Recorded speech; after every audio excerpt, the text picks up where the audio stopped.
मुळशी परिषदेचं सुद्धा मर्म आहे आणि ते मर्म अधिक सविस्तरपणे जाणून घेण्यासाठी डॉक्टर बाबा आढाव यांना मी आपल्याला मार्गदर्शन करण्याची विनंती करतो. आजच्या आपल्या या परिषदेचे उद्घाटक आहेत. कॉर्डलेस माईक असेल तर कृपया बाबांच्या हातामध्ये द्यावा. आजच्या आपल्या या अखिल महाराष्ट्र मुळशी परिषदेचे उद्घाटक बाबा आढाव. धन्यवाद. सर्व मंडळी आता बोलत होती आणि मी पाहत होतो की माझा नंबर कधी लागतोय. वयामुळे नाही, मला असं एक वाटतं की मूळ प्रश्नावर बोललं जावं. ज्यांनी कोणी केलंय ते मांडणं बरोबर आहे. आणि पुढं काय करायचं संकल्प करण्यासाठी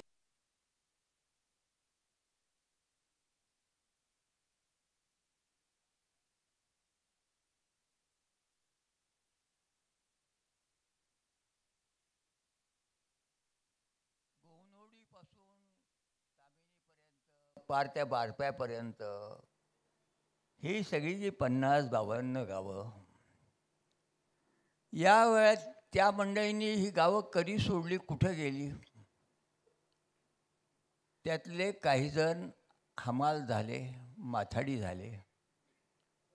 गोवनोडीचा शिर्के पुण्याच्या मंडईत कामाला लागला. तामिनीचा मरे शनिवार पेठेत राहतात आता. आणि मी पाहिलं की तुमच्या या गावापासून तिकडे बारप्यापर्यंत, गोवनोडीपासून बारप्यापर्यंत ही जी 50-52 गावं, जायचा रस्ता नाही. कुठपर्यंत जायचं, परत नावेत बसायचं, तर बदला रस्ता तोडायचा, पलीकडे जांभळीला जायचं, निळीला जायचं. आणि शाळा काढलेली आहे म्हणतात. सगळं चित्र कसं आहे, निसर्ग सुंदर आहे, पण इथल्या माणसांचं जीवन, मी तुम्हाला या वयात हे सांगायला आलो आहे. माझा तुमचा संबंध म्हणजे आता हमाल असल्यामुळे याच्यामुळे, आणि धरणग्रस्त परिस्थितीचा मी सरचिटणीस. आणि मुळशीच्या गाजला काय तर सत्याग्रह गाजला आहे. मुळशी गाजली नाही, धरण गाजलं नाही, सत्याग्रह गाजला. सेनापती बापट त्याला नावच असं सेनापती दिलं गेलं. पण त्या संघर्षात 2 पदर होते, मुख्य पदर. जमिनी कोणाच्या होत्या? खोतांच्या. राबत कोण होते त्या वेळेला? बाकीची कुळं, शेतकरी. टाटाने धरण बांधलं, पण कुणाच्या हातात पैसे पडले? ही माझी हमाल मंडळी किंवा ही सगळी मंडळी, यांच्या वाट्याला काय लागलं? एक द्वंद्व निर्माण झालं होतं. आत्ताच्या लेखकांनी त्या द्वंद्वाचा किती विचार केला मला माहिती आहे, पण होरांच्या पुस्तकात तो नाही झाला. आता सुद्धा तुम्ही विचार करता, आज जमलेला आहात आणि बाहेर काय चाललंय, पेपरात काय चाललंय? आम्ही भारताचे नागरिक नाही आहोत, आमचा काय गुण आहे? जन्मठेच्या कायद्याला सुद्धा विश्वाची सजाय असते. आमच्या वाट्याला हे जे आलं, आमच्या नावावर जमिनी नव्हत्या म्हणून आम्हाला हाकललं, गेलं पोट भरायला. आणि आता टाटा म्हणतात तुझा या गावाशी संबंध नाही, नावाविषयी नाही, बोलायचं नाही, इथलं तुला पाणी मिळणार नाही, तुला लाईट मिळणार नाही, जंगलात तू जाऊ शकणार नाहीस. मधल्या पट्टीमध्ये ठीक आहे, आता तुमची मागणी आहे की आम्हाला गावठाण मिळावं. गावठाण मागणीसाठी बळ निर्माण करण्यासाठी ही परिषद बोलवली. मुद्द्यावर चालायचं म्हणून मी बोलतोय. मलाही मर्यादा आहेत आणि आमच्याकडे लोक येतात. आता इथे विदर्भातला तो माझा मित्र आलाय, तिकड सगळीकडे धरणं खोदारी. हे धरण इंग्रजाच्या काळातलं, भाटघरचं. आणि हे त्यानंतर आपल्या पुणे जिल्ह्यात वाट्याला जेवढी धरणं झाली, कोकणीपासून थेट अगदी इंदापूरच्या याच्यापर्यंत धरणं झाली. नर्मदा तिकडे मिळताही भाटर राहिले, पाटणकर तिकडे पटकले आले कोयनेच्या ह्याच्यात. मी आज आलो, मला बरं का वाटलं की मेधाताई, पाटणकर आणि मी एका व्यासपीठावर आलो.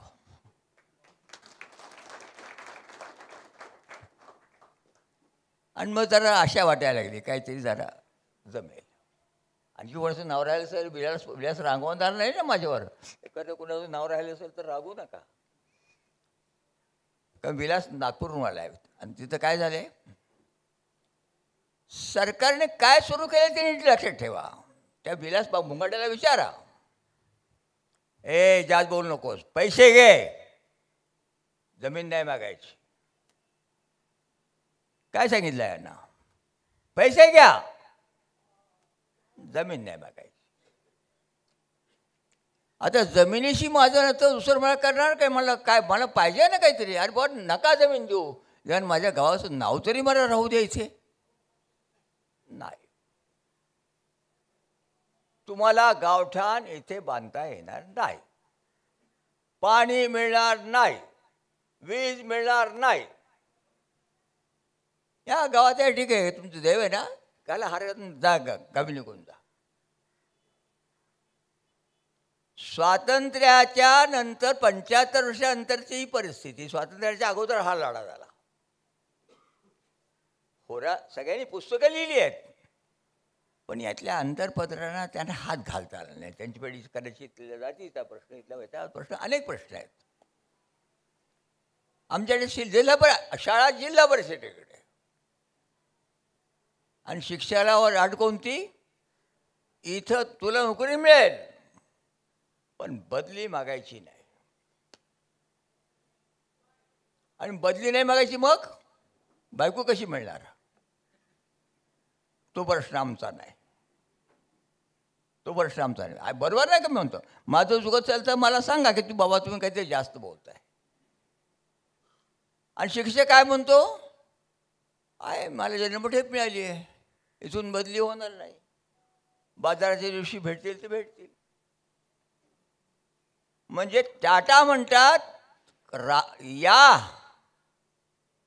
पण रुबाब करायचं कारण आहे तुम्ही, रुबाब आमचा चालेल, इथल्या पाण्याला हात नाही लावायचा.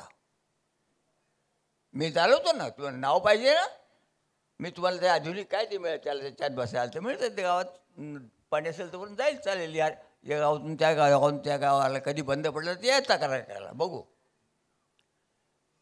परंतु असल्या सुविधाशिवाय शाळा ते आपल्या ह्याच्यातला दवाखाना याच्या पलीकडे तुम्ही जास्त नाही बघायचं. आले गावात या. प्रश्न असा आहे, तुम्हाला जर इथे गावठाण पाहिजे आहे, तुम्ही कोणता संकल्पाचं करणार आहात. त्यावेळेला त्यांनी सत्याग्रह केला, आज काय करणार आहात, त्याचा निर्णय झाला पाहिजे. आणि मी तुम्हाला एवढंच सांगायला आलोय, वयाची सबब मी करणार नाही, परंतु राज्य इंग्रजाचा असू द्यात, पंडित नेहरूंचा असू द्यात, शरद पवारचा असू द्यात, आणखी कोणाचा असू द्यात, पण सत्यासाठी सत्याग्रह करण्याचा आमचा हक्क आम्ही डावलू देणार नाही. तुम्ही म्हणाल तर राजद्रोह आहे ना, तुरुंगात टाका. माझ्या साहित्यिक मित्रांनो, तुम्हाला मला सांगायचं आहे, लिहायला चांगले केलं, पण तुरुंगात जायची तयारी ठेवा. मी काय मागतोय, टाटाकडे नोकरी मागतोय, टाटा पण ते शिपाई करतो, पण इथं राहायचं प्यायचं भानगड करू नको. म्हणजे हा मुलूक भारत मातेच्या पोटात असलेला टाटांचा हा आदेश आहे, टाटांची मालकी आहे. तेव्हा ठीक आहे, इतरांच्या पण माझ्याजवळ वेळेचं बंधन आहे. आणि मला जायचं आहे थोडं एक कार्यक्रम संध्याकाळी नावाच्या एका मोठ्या राम नावाच्या त्याचा एक सत्कार माझ्या हस्ते महात्मा फुलेंच्या वाड्यात येते. आणि त्याने अट घातली आहे की बाबा येणार असतील तर मी सत्कार घेईन. आता काय करायचं? आता म्हणलं ठीक आहे, इकडे जाऊन येतो. तेव्हा तुम्हाला भेटला, आनंद झाला. तसं आम्ही हिंडलो गोंधळीपासून अगदी बारप्यापर्यंत. अगदी निळी ती गावं कधी कधी नावेतून जाऊन की 2 वेळा चक्र झाल्या. निसर्ग सहल छान झाली. गावाचं नाव सुद्धा निळी जांभळी. अरे वा, हे सगळं झालं. आणि आम्ही जे काम करतो धरणग्रस्त महाराष्ट्र राज्य धरण आणि प्रकल्पग्रस्त शेतकरी परिषद पुनर्वसन परिषदेचा मी सरचिटणीस आहे. अध्यक्ष पासलकर नावाचे माझे मित्र ते गेले, ते या भागात त्यांचे हे होतं, ते गेले. आता ही नवी मंडळी सगळे आहेत. भारत पाटणकर इकडे नेमेला ते बसल्यात. नवीन मुद्दे येत आहेत, पर्यावरणाचे मुद्दे आलेत, त्यातून अनेक प्रश्न निर्माण, म्हणजे असे बरेच आहेत. चळवळ पुढे गेली, तिला आशय आला. पण आता लक्षात असं आलं की आता आम्हालाच एक झालं पाहिजे. आणि जरा मैदानात ठेवायला गेलं आणि याला सुरुवात झाली. किती सामाजिक मुलगी मिळत नाही. पण आमचा बहुजन समाज ऋण काढून सण करणारा. सण करायचा, ऋण काढा, सणाकरता काढ. लग्न थाटात. आता हे बघा ना, केवढं तुम्ही छान बांधलंय, मस्त एवढं बांधलंय, असं तिकडं पण नाही. इकडे हे पाहिलं काय, अरे काय मुळशी खोऱ्याची काय स्थिती आहे. पण जरा निळीला चालं ना. मुलगी म्हणते मला मी नांदणार नाही, नको मला. त्या कुकडीकडे आदिवासी आहेत. पाणी भरलं, हा धरणगाच झालं, बातमी आली, तिकडं ऊस लागला, सगळं झालं. गेलं पाणी, सरकलं, खाली चाललं. आदिवासी बाईला हंडा घेऊन 4 किलोमीटर 5 किलोमीटर धरणाच्या कोरड्यात चालत यायचं आणि पाणी भरून माघारी जायचं. कोणती मुलगी नांदेल अशा परिस्थितीमध्ये? प्रश्न केवळ आर्थिक नाहीत, सामाजिक प्रश्नही निर्माण झालेत. तेव्हा हे मुद्दाम वाचवासाठी सांगतोय. त्या ही मंडळी आता मुळशीचं कसं आहे, इतरही धरण आहे, भाडगरही धरण आहे, उजनी पण आहे, भामा आसखेड पण झालेच, सगळं पूर्ण झालं आहे. कुकडीचं सगळं झालं आहे. मी कुकडीचं का सांगत होतो, तुम्हाला आश्चर्य वाटेल. कुकडीच्या धरणासाठी यशवंतरावजी चव्हाण होते, केंद्रीय गृहमंत्री होते, संरक्षण मंत्री. महाराष्ट्राचा अभिमान केवढा. ते येणार म्हणे आणि त्यांच्या हस्ते सुरुवात होणार कामाला. आम्ही अडवलं, आम्ही सांगितलं आमचं पुनर्वसन झालं पाहिजे. आमचं पुनर्वसन करा आणि मग काय करायचं ते करा, बाकी आमचा अनुभव आम्हाला काय सांगतोय. 15 दिवस खोऱ्यात आत हिंडून सगळीकडे लोकांना गोळा केलं. म्हटलं आय बाय म्हणायच्या काय करावं. आणि मी गमतीने बोलायचो, जरा मी थट्टेकर मनुष्य आहे. मी त्याला सांगायचो, कधी भाचीच्या लग्नामध्ये ओवाळणी केली का? मावळण ना, तू मावळण ना. खेड्यामध्ये आत्याला मावळण म्हणतात. काय ओवाळणी केली का भाचीच्या नवऱ्याला? हा तर केली ना. मग आडावला घोडायचा तुम्ही. ओवाळणी केली, समई दिली, ताट दिलं, सगळं केलं, पाणी लोटलं त्याच्या पायावर. आणि ते म्हणले राव लवकर. मुलीचं मामाने मुलीला घेऊन म्हणलं आवाज इकडे उशीर झालाय. पण मी बहादरीन उभे राहिले. नाही जवा वाहून द्यावं काय का हो. आता ताट नेलं, समई नेली, घागर नेलं, समद नेलं, आणि माझा मान कुठे? अरे मान नेलं तर मान दिला पाहिजे. लोक म्हणली तिथं बरोबर आहे. मला सांगायचं आहे, एक अशी बाई, गावकरी बाई, घोडा अडवते, तुम्ही मंडळी सरकारचा घोडा कधी अडवणार?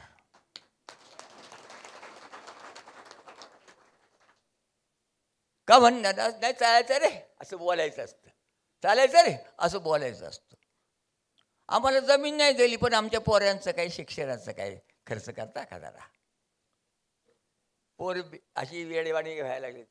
मार्गाकडे बसा ना, काय काय ठरवा ना, पण प्रश्नच काढायचा नाही. मोदींची दमदाटी, टाटांची दमदाटी. टाटा बोलत नाहीत, टाटा म्हणतात टाटा टाटा. ही परिस्थिती आहे. तेव्हा आम्ही तो कोकणीचे मी निघालो अडवलं. हे बघा डोळा गेला माझा. आताही सांगणं बरं नाही. पोलिसांनी काढलं बाजूला, त्यांची गाडी पुढे गेली आणि कालवा झाला मोठा. सखूबाई जोरी नावाची त्यांची ते मगाच्या मावळीसारखीच बाई होती आणि बाया माणसं फार आले म्हणून महिला पोलीस फार बंदोबस्ताला ठेवले होते आणि बडजीबो आपले पाठ मांडून अगदी सगळे बसलेले. तसे करता यशवंतराव चव्हाण शेजारी बसणार, हे म्हणणार, त्यांना कुकू लावणार, सुरुवात करणार. आणि सखूबाई जोरी धरणग्रस्त बाई त्या होमगार्ड असलेल्या बायांच्या शेतातमधून घुसून गेली आणि एकदम म्हणली नाही करायचं. लोक बघायला लागले. आमचा संसार बुडवायचा आणि तुमचा घडवायचा आहे व्हय, नाही जमायचं. याने बघा यांनी सांगितलं. बाईने जे पूजेचं ताट होतं उचललं आणि फेकलं. त्याचा फोटो आला छापून दुसऱ्या दिवशी. पण मला सांगायचं कोणतं, यशवंतराव चव्हाण मोठा मनुष्य. टोपी खाली पडली, टोपी उचलली, गाय घातली आणि म्हणले नाही करायचं, थांबा म्हणाले. उठले, पलीकडे गेले आणि म्हणाले माझा मी अपमान मानत नाही. ज्याचं पोट दुखतं तो मान. आणि महाराष्ट्रातल्या लोकांना यशवंत शंकरराव चव्हाण सांगतो, मी सांगतोय यांच्यासाठी कायदा करा. अहो आपण त्यांचे सगळे बुडवतो, त्यांचं घडवलंही पाहिजे आपण. महाराष्ट्र राज्यामध्ये धरण आणि प्रकल्पग्रस्त पुनर्वसनाचा कायदा त्यातून आला. जर सखूबाईंनी ताट उधळून दिलं नसतं, घडलं असतं. तसं तुमच्या चळवळीमध्ये तुमच्या साधी मागणी आहे, आम्हाला अगदी साधी मागणी आहे की आम्हाला इथे जरा आमचं नाव राहील, आम्हाला जरा हे करू द्या. तुम्ही म्हणता लाईट देणार नाही, पाणी घेऊ देणार नाही, इथे येऊ देणार नाही, तुमच्या गाड्यात. अरे वा, एस टी चालते जायला. तामिळच्या घाटातून अपघात जरी झाला तरी एस टी जाऊ शकते, कारण महाडला जवळचा रस्ता. उद्या मुंबईला जायला दुसरा रस्ता नसेल तर हाच रस्ता उद्या मोठा होईल, ते सगळं चालेल. पण आमचा काहीच विचार करणार नाही तुम्ही. मग स्वातंत्र्य कसलं तर जाऊ द्या. माझा मुद्दा तुमच्या पुढे मी पोचता केलाय. हा जुना प्रश्न आहे, हे मला माहीत आहे. उगाच आशयाला फार लावतो असं नको बोल. आम्ही सरकारबरोबर बोलायला तयार आहोत. तुम्ही म्हणजे तुम्ही म्हणजे तुमच्या होते, आम्ही बोला म्हणजे आम्ही तुम्हीच बोलू ना, बोला ना. टाटा हुशार. 100 वर्ष पूर्ण झाली, परस्पर जिल्हा परिषदेमध्ये करार झाला, काय झालं काही कळलं नाही. आता सुद्धा नवे अदानी आणि अंबानी येत आहेत. काय विकास पाहिजे ना. टाटाने जे विकासाचं मॉडेल काढलंय ना तसंच आता सुरू आहे. आता पर्यावरणाचं आलंय, ती पर्यावरण मंडळात ह्यांनी लावून धरलं. नर्मदेची पर्यावरणाचं काय संबंध आहे, सगळं हे बिघडून जाईल. लावून धरलं, चाललंय.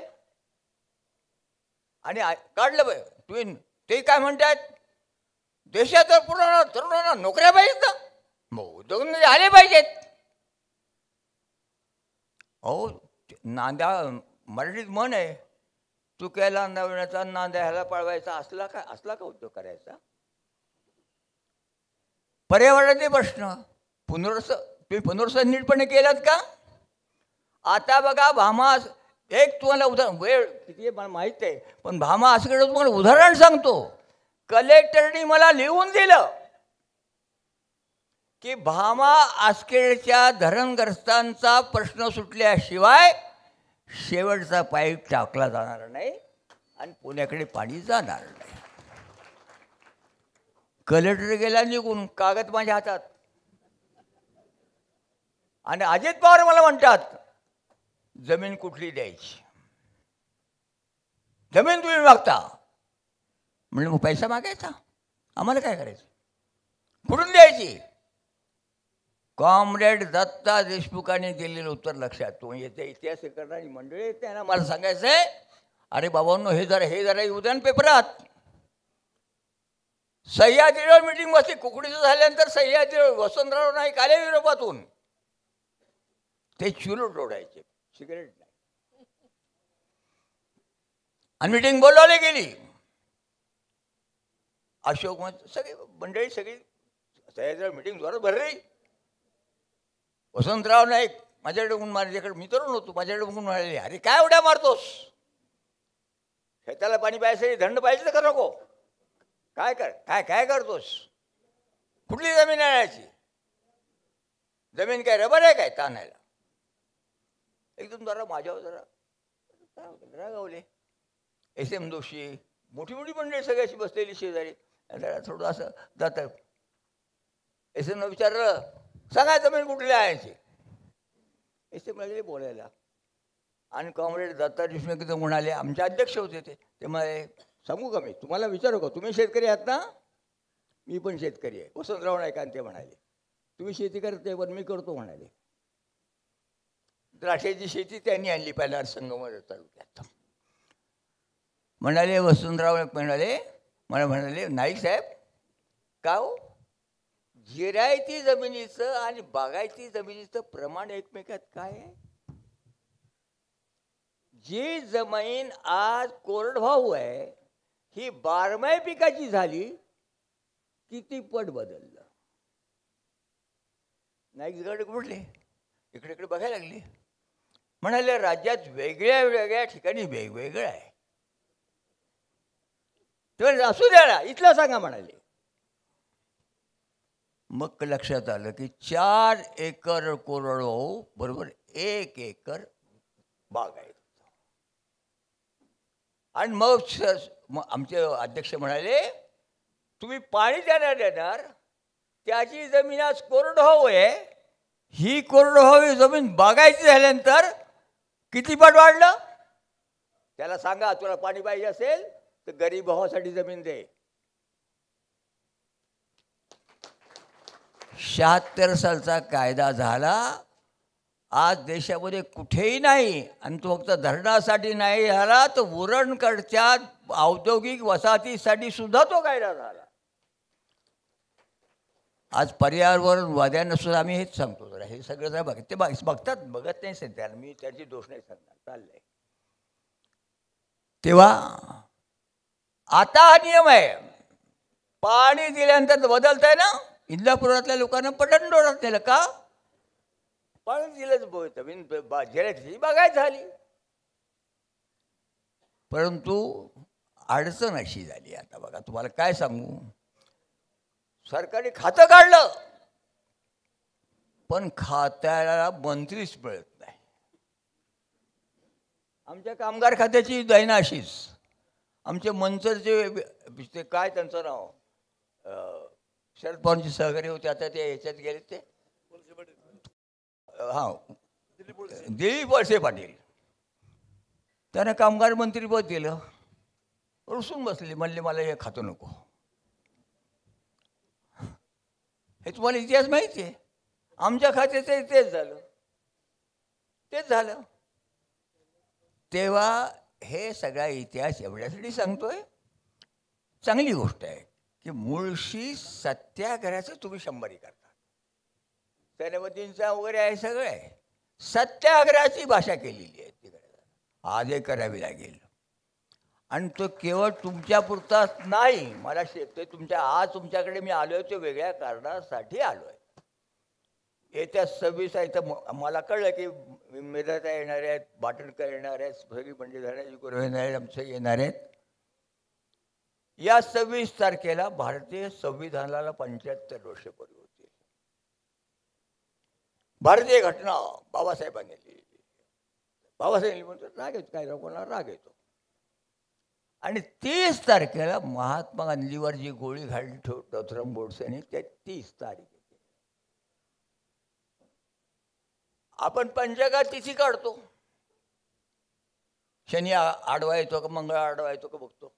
आमच्या स्वराजकीय कुंटाले असतात, आम्ही बघतो की 26 जानेवारी 30 जानेवारी. वेदातही तुमच्या सगळ्यांना विनंती करतोय, आम्ही ठरवलं की 26 तारखेला हे सरकार घटना पाळत नाही. आमचा प्रश्न काय, ते सरळ सांगतात बोलायचं नाही. पेपरवाल्याचे नाही बोलणार, काय बोलायचं कारण नाही. अरे स्वातंत्र्याचं हे आहे ना, त्यानंतर बोलायला सांगा. स्वातंत्र्याचा दिवस आहेत ना. आली निवडणूक, लाडक्या बहिणी पुढं आल्या, झालं. आता सगळंच काम लाडकं होऊन बसलं. आता हसलात तुम्ही. उद्या टाटाय म्हणेल गडबड करताय यारे का बसायचं काय ते बाबा डाऊन ते घेऊन बसायचं. इकडे या, निवडणुकीत केले ते तसं करू नका. आता आम्ही ठरवलंय 26 तारखेला सांगायचंय की मोदी तुम्ही असा, फडणवीस तुम्ही असा, सत्ता तुम्हाला मिळाली आहे पण मनमानी नाही, घटनेप्रमाणे राज्य चाललं पाहिजे. आणि या घटनेला तोंडाने हो म्हणायचं. तुमच्याच भाषेत सांगायचं म्हणजे बहिणीचा पराकार लग्नाचा, आपली पोरगी, आपल्याला वाटतं जमून जावं, नातं आपलं दुरुस्त होईल. आता बहीण बघती की हुशार असतो पोराचं, मग म्हणायचं आता जाऊन दे, आता एवढी नागरपंचमी झाली ना, मग जरा पुढे येते मी तिकडे तुझ्याशी बोलायला. संक्रांत जाते, सगळे जाते, सगळं होतं, निरस लग्न होतं. आज सरकार आमच्याशी तो खेळ करतंय, तो खेळ करते, हेलपाटे घालायला लावतंय, आम्हाला मजबूर बनवतंय, पैसे येऊन लाडकी बहीण. अरे वा. मी माझ्या कामगारांच्यात गेलो, महिलांच्यात, बाई म्हणाली काय नका सांगू, 5 वर्षाच्या पुढच्या बाईला लाडकी बहीण म्हणतच नाही, ती तेव्हाच मरून जाती.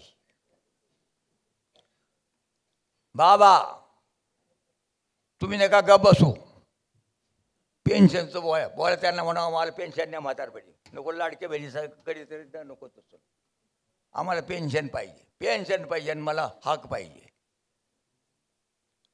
मला म्हणते बोला.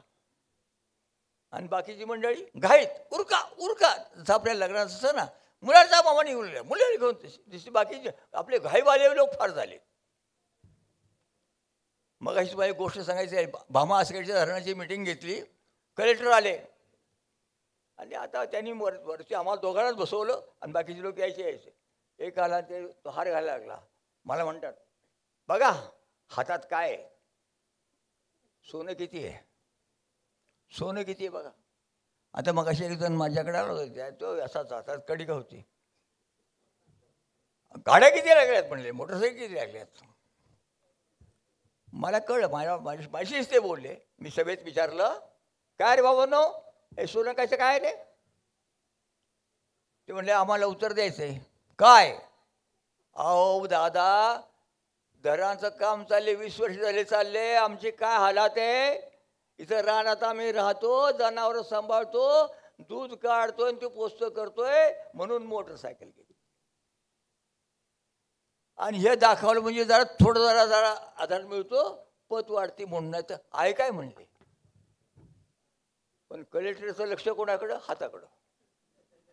कासाराचं लक्ष बाईच्या हाताकडं, बांगड्याकडं. तसे यांचं लक्ष त्याच्याकडे. त्यांना किती मिळू द्यात तर जाऊ द्या. मला जायचं संध्याकाळी काय काम कोणतं हेच आहे बघा, की 26 तारखेला काय करायचं. आम्ही ठरवले, लोकांना सांगतो आम्ही 26 तारखेला सांगा राज्य भारतीय घटनेप्रमाणे चाललं पाहिजे. तुम्हालाही मला विचारायचं आहे, भारतीय घटनेप्रमाणे राज्य चालायचं आहे का भटजीच्या हातातल्या पंचांगाप्रमाणे चालायचं आहे? सांगा ना, बोला ना जरा.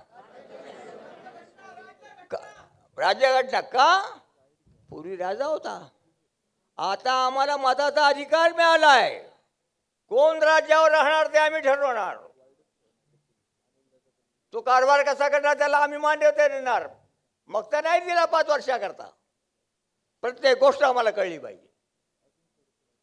तिजोरीत पैसे येतोय कुठून? अरे कुठून पैसे दिले तुम्ही? 40 लोकांना घेऊन गेला तिकडं पळून, एकेकाला 50-50 कोटी रुपये दिले. कुठले पैसे आणलेत? कुठून आणलेत?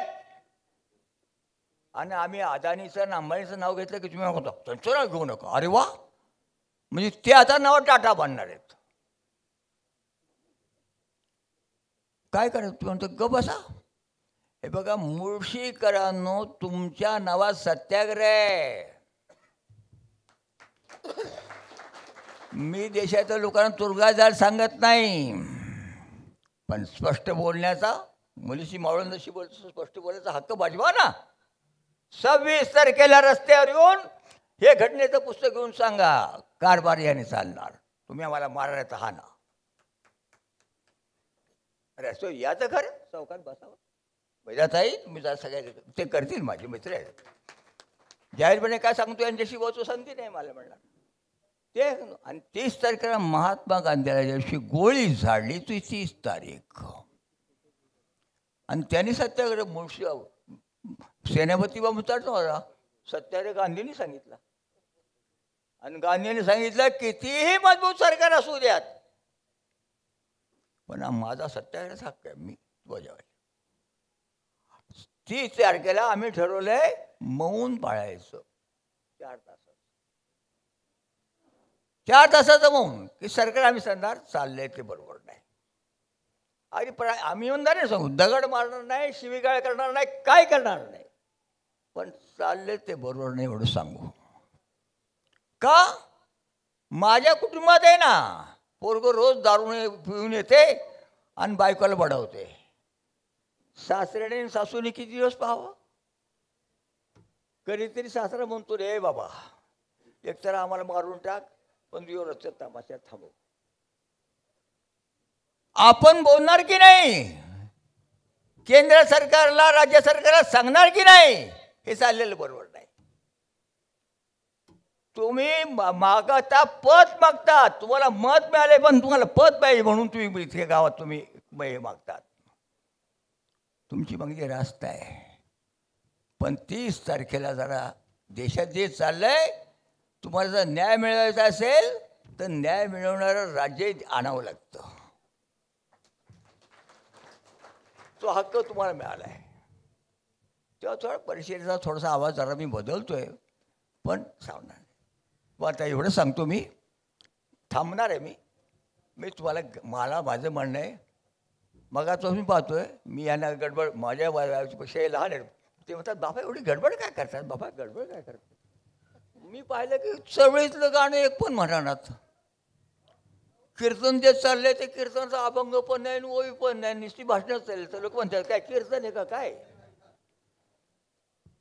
महात्मा ज्योतिराव फुले यांनी, मी घटनेचं बोलतोय, भारतीय घटना आज आंबेडकरांच्या नावाची घटना आहे. घटनेचं ब्रीदवाक्य आहे सत्यमेव जयते.